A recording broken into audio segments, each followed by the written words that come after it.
Mobile market کے حوالے سے چاہت اپنی اپنی ہے نا، ہر ایک کی اپنی چاہت ہے، مگر میں کہہ رہا ہوں اتنے سارے ٹاپکس انہوں نے ذکر کیے ہیں، اگر اس میں چاہیں تو پورا ایک سلسلہ پروگرام ہو سکتے ہیں، پروگرام ہوں گے۔ یہاں میں ایک بات کہوں گا، آپ بھی اپنے اپنے حساب سے ایک بات کریں گے۔ انہوں نے بارگیننگ پر بات کی نا، ہر جگہ بارگیننگ جو ہے نا وہ اس اعتبار سے نہیں ہوتی کہ بندہ جو ہے نا وہ بالکل آسمان سے جو ہے زمین پر لے آئے، جیسے وہ 12,000 کی جس کا 7,000 ریٹ لگائے۔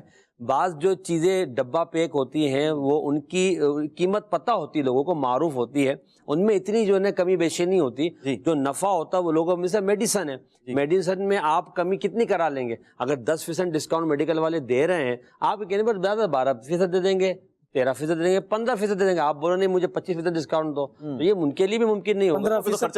15% پہ تو ٹی پی ٹریڈ پرائز ہوتی ہے، صحیح بات ہے، کیونکہ میڈیسن میں کام کیا تھا تو ٹی پی ہوتی ہے، اس کے اوپر بھی بہت کچھ چیزوں میں اس کے اوپر بھی وہ ہوتا ہے، ڈسکاؤنٹ ملتا ہے 5% 10%، اور کچھ پرائزز چیزیں ہوتی ہیں جو رننگ آئٹم ہوتی ہیں نا وہ ہوتی ہیں ٹریڈ پرائس میں، تو اس میں گاہک کو چاہیے نا 10% دے دیتے ہیں، گاہک کو چاہیے کہ جہاں ہو سکتا ہے، آپ کو ذہن میں آ رہا ہوگا بعض اس طرح کے بے وپاری ہیں جو ایک مخصوص افراد ہیں، وہ نا ان سے جب ہم کوئی چیز خریدتے ہیں تو وہاں یہ ہوتا ہے کہ وہ آسمان سے اب زمین پر لے آتے ہیں اور وہ بن بھی جاتا ہے، مگر ہر جگہ ایسا نہیں ہوتا۔ اس طرح کی جو پیکنگ والی آئٹم ہوتی ہے وہاں پر آپ نے سوچ سمجھ کر بات کرنی ہوتی ہے۔ ایک بات یہاں پر میں اس میں ایڈ کر دوں کہ دیکھیں بارگیننگ کروانا کوئی بری بات نہیں ہے، جی بلکہ بارگیننگ کروانے کا حکم تو خود شریعت نے دیا، نبی پاک علیہ الصلوۃ والسلام نے اسے پسند فرمایا، تو ہمیں بارگیننگ کروانی چاہیے، لیکن وہی والی بات ہے نا کہ ہر چیز جو ہے وہ عرف کو بھی دیکھنا ہے، آسمان سے زمین پر نہیں آ سکتی ہے۔ جو اگر کسی نے بارگیننگ کہی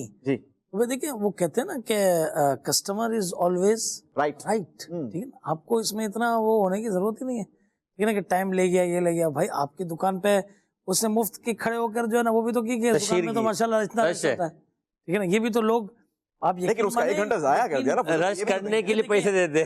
دیکھیں یقین کریں اس دور کے اندر میں آپ کو کیا بتاؤں کہ نئے نئے جو برانڈز کھلتے ہیں کھانے پینے کے، وہ بولا بھائی وہ رش کرنے کے پیسے دیتے ہیں، ہر فیلڈ کا ایک اپنا وہ ہے نا، یہ بیچارہ اتنا سا کاؤنٹر لے کر لاکھوں روپے وہ اس کا کرایہ بھر رہا ہے، اور اس پر 1 گھنٹہ اس کا اگر خراب کر دیا تو پھر اس کے لیے ایک آزمائش ہو جائے گی۔ ایک جو ہے وہ بات انہوں نے کہی کہ ہم پر بھروسہ کریں، اگر بھروسہ کرنے والے کام کریں گے تو پھر بھروسہ کرے گا۔ ایسے ہی دیکھیں بعض اوقات کچھ افراد ایسے ہوتے ہیں کہ جو جب سے موبائل آیا ہے نا ایک ہی فرض سے موبائل منگواتے ہیں، وہ بھروسہ ہو گیا، یہ اپنے کو ڈنڈی نہیں مارے گا، ٹھیک ہے نا، چیز دے گا پرفیکٹ دے گا۔ جب بعض ہوتے ہیں وہ جا کے پھر وہ آ کے موبائل پھینک رہے ہوتے ہیں، اور شور شرابہ مچا ہوتا ہے مارکیٹ میں کہ بھائی غلط چیز دے دی اور غلط معاملہ ہو گیا۔ لیکن یہ بھروسہ جب قائم ہوتا ہے کہ جب آپ مارکیٹ ریٹ سے آپ کے پرائز بہت زیادہ ہائی نہیں ہوں گے، ہاں ہو سکتا ہے کہ کچھ تھوڑے بہت آپ کا فرق ہو، اور وہ آپ کی یوں کہا جائے کہ آپ کی اچھے کردار اور آپ کے اچھے بیک گراؤنڈ کی وجہ سے آپ کو وہ بینیفٹ ملتا رہے، تو وہ آپ ضرور گین کر سکتے ہیں، لیکن اس پر ہمیں خیال رکھنا چاہیے۔ بسا اوقات یہ ہوتا ہے کہ محسن بھائی کہتے ہیں کہ جناب ہماری کوسٹ ہی نہیں ہے، مثال کے طور پر جو بھائی نے بھی مثال دی کہ وہ 12,000 کی چیز ہے اور وہ 7,000 میں دے رہا ہے، اور لیکن پتہ چلتا ہے کہ پھر وہ 6,000 میں خود واپس دینے والا ہے، وہ بھی بیچنے کے لیے تیار ہو جاتا ہے۔ تو بیسیکلی یہاں جو ہے نا یہ خریدار اور سیلر یہ دونوں کا آپس کا ایک رشتہ ہے، اگر یہ دونوں سچے ہوں گے تو پھر یہ رشتہ اچھے انداز کے ساتھ قائم ہوگا اور یہ گاڑی آگے تک چلتی رہے گی۔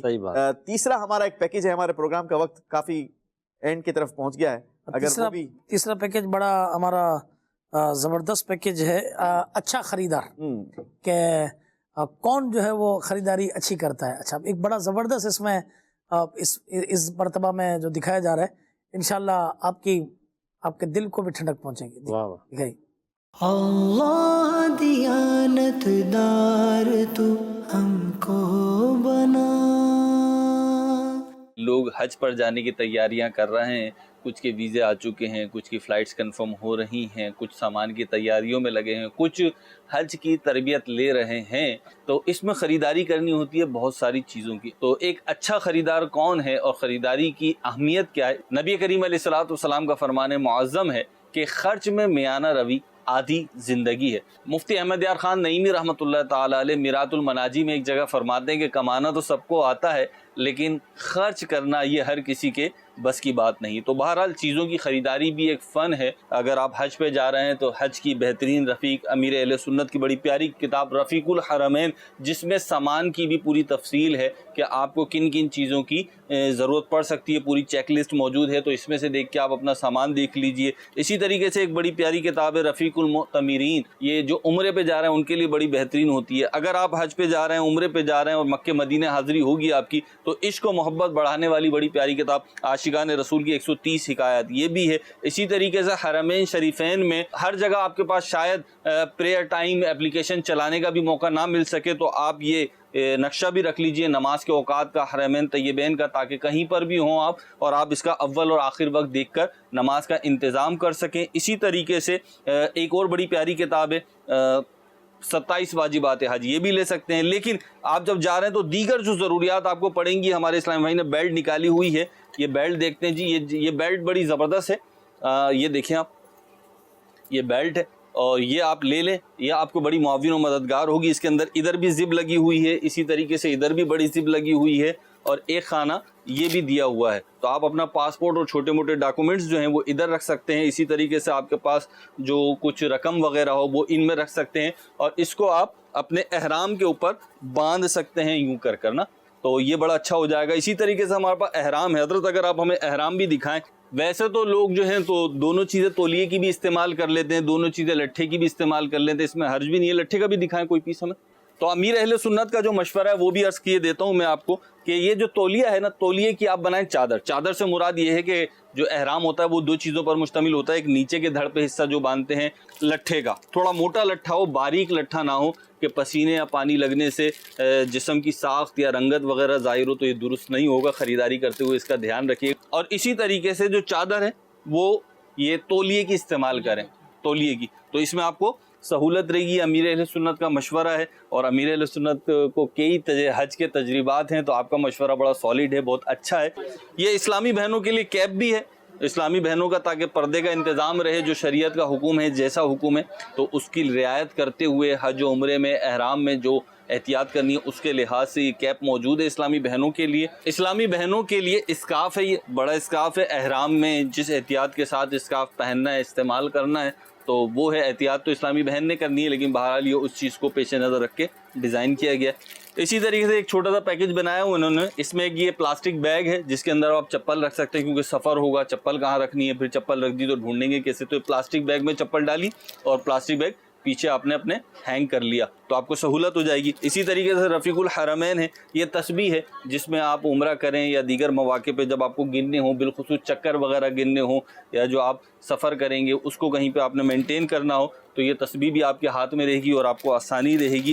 اسی طریقے سے انشاءاللہ اور دیگر چیزیں جو ہیں، یہ سنت باکس ہے، ویسے بھی رکھنا چاہیے، بالخصوص سفر میں رکھیں. اس سنت باکس میں 5-7 وہ چیزیں ہیں جو نبی پاک علیہ الصلوۃ والسلام اپنے پاس رکھا کرتے تھے. اسی طریقے سے یہ سفری جائے نماز ہے، یہ بڑے کام کی چیز ہے. اگر آپ حج یا عمرے پہ جا رہے ہیں تو بھی اس کو رکھیں. اس کے اندر قبلہ نما بھی ہے، اور اس کے ذریعے سے آپ قبلے کی سمت بھی معلوم کر سکتے ہیں. یہ سفری تکیہ ہوا بھرنے والا، ہوا سے ہوتا ہے یہ، تو اس کی ہوا نکال دیں تو یہ بہت ہلکا سا ہو جاتا ہے. اسی طریقے سے یہ چٹائی ہے، تو یہ چیزیں بھی آپ رکھ سکتے ہیں اپنے ساتھ. اور پوری فہرست جیسے کہ میں نے آپ کو عرض کی کہ سب سے پہلے اگر آپ حج پر جا رہے ہیں تو رفیق الحرمین لے لیں اور اس کا مطالعہ شروع کر دیں. انشاءاللہ عز و جل آپ کو اس میں یہ بھی پتہ چل جائے گا کیا کچھ لے کے جانا ہے اور کیا کچھ لے کر نہیں جانا. حج و عمرے کے لیے اگر آپ سفر کر رہے ہیں اور خریداری کر رہے ہیں تو ایک اصول یاد رکھیے گا، ذرا غور کر لیجئے گا، چیک لسٹ چیک کروا لیجئے گا، اور کسی سے مشاورت بھی کر لیجئے گا، ایڈوائز بھی لے لیجئے گا. ایسا نہ ہو جائے کہ جو حج کے لیے یا عمرے کے سفر کے لیے بہت اہم چیز ہے وہ تو آپ بھول جائیں، اور جو غیر ضروری سامان ہو وہ بیگ میں آپ جمع کر کے لے جائیں اور آپ کو اس کو اٹھانے کی زحمت کرنا پڑ جائے. تو لہٰذا خریداری کریں احتیاط کے ساتھ، سمجھداری کے ساتھ اور کفایت شیاری کے ساتھ. اللہ دیانت دار تو ہم کو بنا. حاجیوں کے بن رہے ہیں قافلے پھر یا نبی، پھر نظر میں پھر گئے حج کے مناظر یاد. بالخصوص احرام کے حوالے سے بات کی ہمارے مہروز بھائی نے. ایک بہت بڑا پرابلم یہ دیکھا گیا ہے کہ احرام خرید تو لیتے ہیں، اب باندھتے اس کو اس وقت ہیں جس وقت ہم نے جانا ہوتا ہے، مطلب بالکل اینڈ ٹائم پہ، اور پتہ چلتا ہے کہ جناب یہ چادر چھوٹی ہے. اب اس وقت جو آزمائش ہوتی ہے نا، وہ بہت بڑی ایک سخت آزمائش ہوتی ہے. تو کوشش کریں کہ جس وقت آپ احرام خریدیں اسی وقت اس کو ایک بار باندھ کر چیک کر لیں کہ آپ کا سائز اس میں پورا آتا ہے, آپ کی اوپر کی چادر کمپلیٹ ہے. اور ایک احرام نہیں بلکہ آپ نے احتیاط کے طور پر 2 احرام خریدنے ہیں, تاکہ اگر اللہ نہ کرے کوئی آزمائش ہو بھی جائے تو آپ کے پاس اس کا آلٹرنیٹ موجود ہو. بیلٹ کے حوالے سے گفتگو ہوئی, اگر فضل بھائی بیلٹ پر آپ کا تجربہ مل جائے. بیلٹ پر تو تجربہ اس بار بھی ہوا, اچھا, اور جو ہے نا وہ تازہ تجربہ ہوا. تو حالانکہ دیکھیں اتنا بہت ضروری چیز ہے, بہت ضروری چیز ہے, اس لیے کہ اب موبائل اور کیش وغیرہ اس کے بغیر اچھی جو ہے نا وہ اس کا جہاں سے ملے, اس میں پیسے نہیں بچانے چاہیے, اچھی اس کا آپ لیں اور مل جاتا ہے, ورنہ بعد میں جو آزمائش ہوگی وہاں زیادہ پیسے خرچ ہو جائیں گے. اچھا, دوسرا یہ کہ جب آپ بیلٹ باندھیں تو اس میں نیت یہ کرنی ہے, یہ نہیں کہ میں تہبند کو ٹائٹ کرنے کے لیے باندھ رہا ہوں, بلکہ ضروری سامان رکھنے کے لیے باندھ. اب چونکہ موبائل آج کل ضرورت ہے, ظاہری بات ہے, اس کے بغیر چارہ نہیں ہے. موبائل رکھنا, اس کے علاوہ رقم ہے, طواف کی تسبیح ہے, ہوٹل کا کارڈ وغیرہ, یہ سب یہ ضروری چیزیں ہیں کہ جس کے لیے اچھا ایک مطلب بیلٹ ہونا چاہیے. اچھا, پھر اس کا کلپ بھی یہ درست ہو, صحیح ہو, اچھی کوالٹی کا ہو. تو یہ کہ کوالٹی وائز یہ ساری چیزیں جتنی ریلیٹ کرتی ہیں یہ سب کوالٹی وائز اچھی ہونی چاہیے. حج کے لیے جا رہے ہیں, لاکھوں روپے خرچ کر رہے ہیں, تو چیزیں بھی اچھی خریدیں. یہ رب کی راہ میں ہی خرچ ہو رہا ہے انشاءاللہ, ایک کا 70 گنا اور اس سے بھی زیادہ رب. آخری بات میں کہہ کر انشاءاللہ پروگرام کو ختم کرتے ہیں. چپل کیونکہ اس میں مخصوص پہنی جاتی ہے کہ وہ مرد کے لیے یہ اوپر جو حصہ ہے پاؤں کا, اس کا کھلا رہنا ضروری ہے, حصے کا, ہڈی کا. تو چپل جو ہوائی چپل کہتے ہیں یا 2 بدی والی چپل کہا جاتا ہے, تو اس میں بالکل ایسی ہلکی چپل لے لی جاتی ہے کہ جو چند مرتبہ پہننے کے بعد ہی جو ہے وہ حج کے موقع پر ٹوٹ جاتی ہے. تو لہٰذا اس میں اچھی کمپنی کی آپ چپل لیں تاکہ آپ. میرا مشورہ یہ ہے کہ ہم اس پر ایک پراپر پروگرام کریں تاکہ اویئرنیس بھی ہو اور کس طریقے سے کوالٹی کی چیزیں خریدی جائیں. اگر ہمارے مبلغین انشاءاللہ جا کر اس کی آگاہی فراہم کریں گے تو ہمارے لیے بہت اچھا ہوگا انشاءاللہ. اللہ کریم ہم سب کو آج کے اس پروگرام کی برکت عطا فرمائے اور ہم سب کو رزق حلال عطا فرمائے, بازار اور کاروبار کے شرعی اصول سیکھنے اور اس پر عمل کی توفیق عطا فرمائے. آمین بجاہ خاتم النبیین صلی اللہ علیہ وسلم. اللہ دیا